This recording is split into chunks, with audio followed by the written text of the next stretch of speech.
গিয়েছিলেন উন্নয়নের পাঁচালী শোনাতে, তারপর চোর চোর স্লোগান শুনে ফিরলেন তৃণমূল বিধায়ক। এমন ঘটনা হয়তো এর আগে কখনো ঘটেনি। উন্নয়নের পাঁচালী আর শোনানো হলো না তৃণমূল বিধায়কের। ভোটের আগে নারায়ণগড়ে তৃণমূলের অন্দরে বিস্ফোরণ, বিধায়ককে ঘিরে বিক্ষোভ চরমে। নিজের দলের কর্মীদের তারাই চম্পট বিধায়ক, অস্বস্তিতে পড়ল তৃণমূল। কোথায় ঘটলো এমন ঘটনা? তৃণমূলের পতাকা হাতে বিধায়কের বিরোধিতা, প্রকাশ্যে এলো গোষ্ঠীদ্বন্দ্ব। উন্নয়নের পাঁচালী বনাম দলের ক্ষোভ, তৃণমূলের মুখ পুড়ল। দেখুন ঠিক কি ঘটলো। বাংলার বিধানসভা নির্বাচনে আর 100 দিনও বাকি নেই। এই আবহে রাজ্য জুড়ে শাসক দল তৃণমূল কংগ্রেস সরকারের উন্নয়নের কাজের প্রচারে জোর দিয়েছে।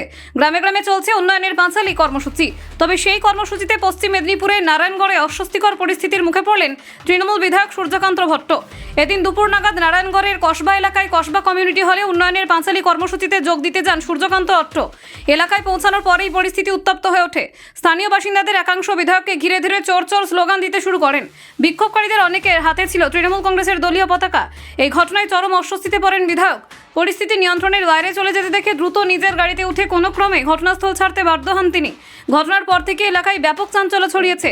শাসক দলের কর্মীদের একাংশ বিধায়কের বিরুদ্ধে ক্ষোভ প্রকাশ করে স্লোগান তোলায় রাজনৈতিক মহলে প্রশ্ন উঠতে শুরু করেছে।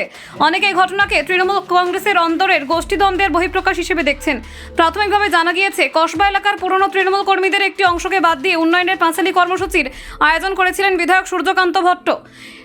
এই বিষয়টি নিয়ে স্থানীয় কর্মীদের মধ্যে ক্ষোভ তৈরি হয় বলে অভিযোগ। বিধায়ক এলাকায় পৌঁছানোর সঙ্গে সঙ্গে সেই ক্ষোভ প্রকাশ্যে বেরিয়ে আসে। দলের কর্মীরাই তাকে তাড়া করে চোর চোর স্লোগান দিতে থাকেন। পরিস্থিতি এতটাই উত্তপ্ত হয়ে ওঠে যে কার্যত এলাকা ছাড়তে বাধ্য হন বিধায়ক। এই ঘটনায় এখনো পর্যন্ত সূর্যকান্ত ভট্টের কোনো প্রতিক্রিয়া পাওয়া যায়নি। তৃণমূল কংগ্রেসের পক্ষ থেকে বিষয়টি নিয়ে প্রকাশ্যে কোনো মন্তব্য করা হয়নি। শাসক দলের নিরাপত্তা আরও জল্পনা উস্কে দিয়েছে। অন্যদিকে এই ঘটনাকে হাতিয়ার করে তৃণমূলের কটাক্ষ করতে শুরু করেছে গেরুয়া শিবির।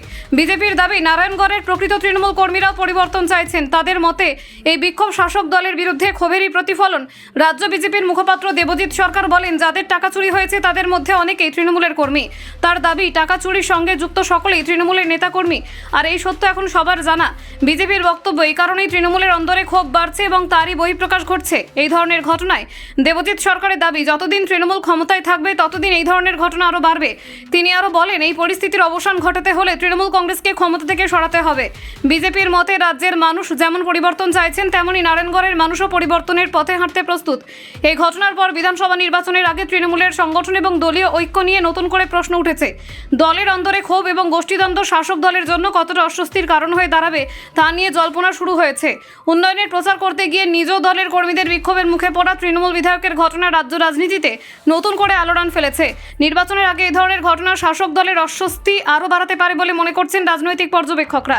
Bureau report, news prime Times.